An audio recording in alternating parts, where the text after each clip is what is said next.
Wow, man. Some of these comments here, some of these comments in here, you see, right in here, my YouTube channel, man. There's some interesting stuff going on in here. Let me get the camera straightened away and let's talk about it. So, let's go back some years,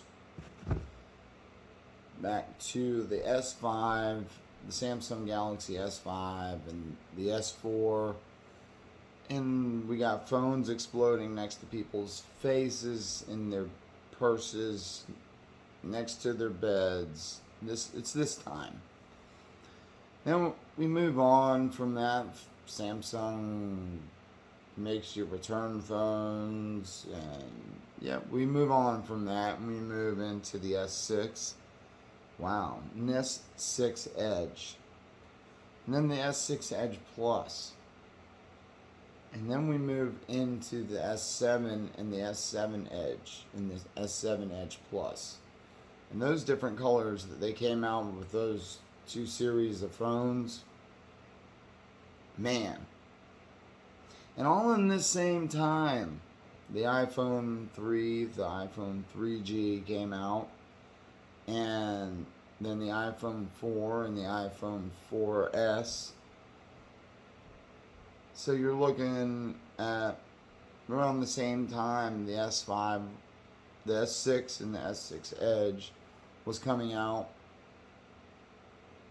and the iPhone was like really not looking like this. Like, obviously it wasn't looking like this. So was it kind of not a hard thing to say why I went, especially when the S6 Edge and the S6 Edge Plus came out, why I went and stayed with Samsung, and why I had no problem staying away from an iPhone, and why in the hell years later, after having I skipped the S8 and went straight into the S9, and I've had all of their flagships since then. Why would I go through all of those phones, including the S22 Ultra, all the way up to the S22 Ultra, and the Z Fold 3, and the Z Flip 3? Why would I want to switch back to Apple? It's really not a difficult question.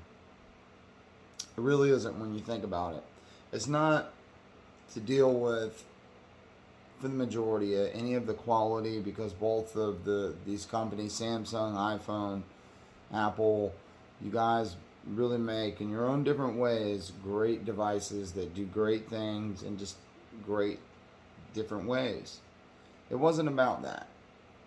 Like, I'm not a traitor towards any of these organizations because I've never really been a fanboy. I started with the iPhones and moved into Android, and that's what fit me for 15 years or so or more. And why I came back to this is because simply as this: I wanted something different. I want to do something different, and I wanted to try some different stuff. You know, I had been waiting for the Samsung Galaxy watch, the fifth one, the Pro that they released here just recently. I've been waiting for that watch. I've been waiting to make a purchase on one of their brand new watches, and I was really waiting for it to blow me away. It just comes down to what impresses me now whenever these companies release a new device. What are the gimmicks that impress me is few and far between now. With Samsung and Android, there's 1,000,001 different gimmicks that they've put out throughout the years, and just handfuls of them that are around, that stay around, that are useful, that I would use in my everyday life. And I love the S22 Ultra. It's a great phone, and I love using it.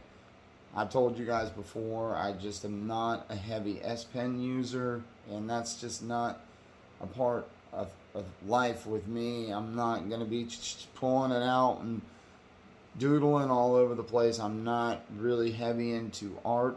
I love art and I love, tattoos, and I can see things visually, but I'm not big on drawing. I use my hands all day long at work, and that's my art, is my craft at what I make. But nevertheless, I'm not ever going to be a huge person to pop out the S Pen. It's nice. I like using it for the camera features. I showed you guys that in other videos, to be able to snap pictures and stuff like that. But I just wanted something different. That's all I wanted, was to do the same things a little bit different and to feel something different in my hands. And this is a great new setup. And I have the Spigen case here with the MagSafe capabilities into it, and this is pretty nice. Got a nice camera bump to protect that, your button cutouts, and it's real light. And that's ultimately what I like, is something light, thin, and I like to be able to feel my devices. I like to feel them in all of their glory. So that is why I switched from Android to the iPhone, and just one lump 6.5 minute video so far. There's no crazy really breaking it down and like, oh, this does that better and that does this better. Well, it is like that in some different aspects with these devices, but they're not noticeable to where you be like, oh, that completely destroys that.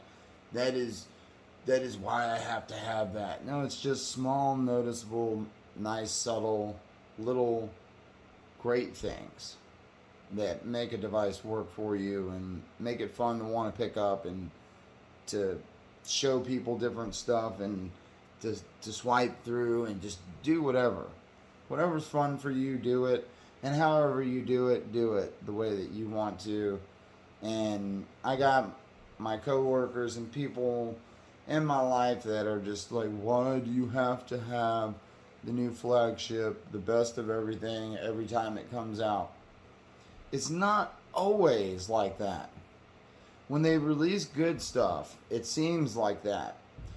But someone that's heavy into tech and heavy into phones, you'll really notice it when it's not exciting anymore, because I'm just like you, average consumer. I'll sit around for 2 or 3 years too, and I'll wait for that thing to come out to get that. The Z Fold 3 was that for me, literally. The S22 Ultra I knew was just going to be that much better, and now with the Z Fold 4, they're just like right there. But it's not noticeable differences for me to jump into the Z Fold 4 for my 3. It's just not going to do it. So you have to weigh your options, and if you're like me and you're heavy into phones and you like them and you like using different ones and you're watching this channel, obviously that fits you, then sometimes we wait. I don't know, the iPhone 14 Pro Max might be that great. I might just wait and see what happens with this. Maybe I'll let my son get this and I'll go into the 14 Pro Max and we can do some shuffling around or whatever to make that work. Or maybe I'll just get the Pro Max and use this too and have the Z Fold 3. I work hard every day, just like you. If I want to have 5 phones, I'll have 5 phones. If I want to have 10 phones to be able to continue making content for you guys, I hope you would support me on that. I've never heard you guys really say much of why I have 3 and 4 and 5 flagship phones at the same time, but hey, I just got rid of the Samsung Galaxy S20 Plus with the expandable storage. That phone just left my ecosystem. I held on to it that long because I like the expandable storage, and I really was planning on just taking that phone and leaving a huge SD card in it and stick it in a drawer, and you can keep it forever, because that's how great of a device the S20 Plus was. And that's what I'm hoping with these, man, that look at it like that in 6 years and be just as happy with it. And we'll see. You guys, I hope you enjoyed this video. I hope you leave me some comments. Hit the like button down there. And subscribe and pass this video on, man. It's not always about having the best. I don't try to stunt on anybody or, oh, look at this, look at this, man. Oh, you got the S20. Look, I got that. It's not about that. It's about what works for you and makes you happy. Hey, if you're at the same job as me and you're making the same amount of money and you want to use a busted iPhone 4S and that works for you and you just have no desire to upgrade and want to have anything nicer than that, that's cool. Just don't hate on me when I'm pulling one of these out and I got a Z Fold the next day and an S22 Ultra the next day and I got the new Apple iWatch and that's what fits me and it makes my life easier. What works for you? Let me know down below. You guys have a great one. Peace.